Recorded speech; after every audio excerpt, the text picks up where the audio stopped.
Hey, what's going on, guys? Patrick from B Squared. Today's video is going to be a quick reaction type response video to Cameron Das, who posted a vlog video talking about his 8-hour race when he came up to our series here in Canada. So I'm going to watch this video and maybe make some comments on what I think. At this point, but this river in turn 1 is causing us so many problems.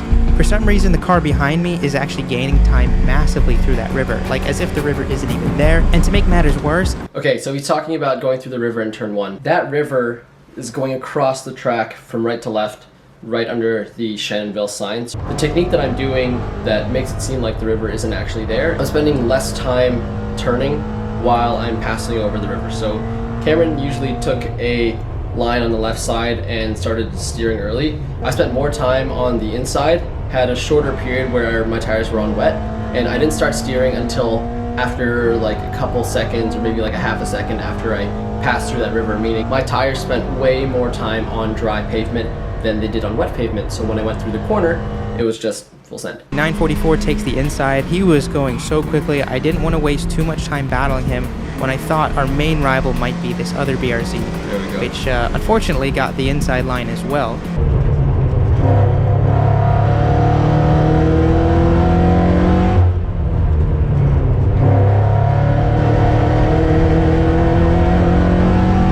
Well, but then heading into Sector 2, he goes for a late lunge, which I was definitely not expecting.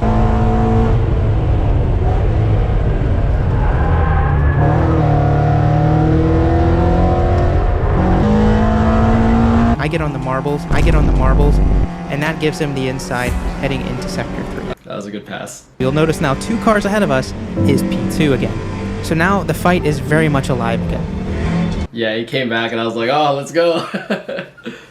So that white car is run by Team NUMMI. 2 M's. But we don't know exactly what their car is running. We know it's manual, we know they have wider tires, we know they probably have more downforce. On the car side, I can definitely tell they have more grip mid-corner than us, but I also know it's their fastest driver in the car at the moment. So the 2 of us ended up battling through the rest of this hour-and-a-half long sprint. They had a fuel cell, so they went an extra 30 minutes than I could, but the GoPro battery died, so we didn't catch me actually re-overtaking for P2.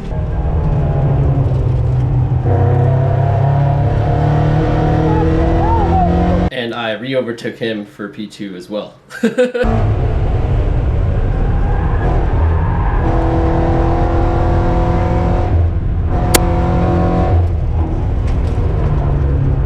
Super satisfying to just go back and forth, and as he said, it was quite a sprint race. So yeah, the entire stint is there. I'm linking it in the description. Have fun watching it. I always go back to it. It's like one of my favorite race clips, and very good display of how far we've come through motorsports data analysis to endurance racing, coming from super grassroots time attack. We didn't have much to start with, but now we're fighting against F4 champions. I think we did it pretty good. Thanks everybody for watching, and I will see you guys at the track.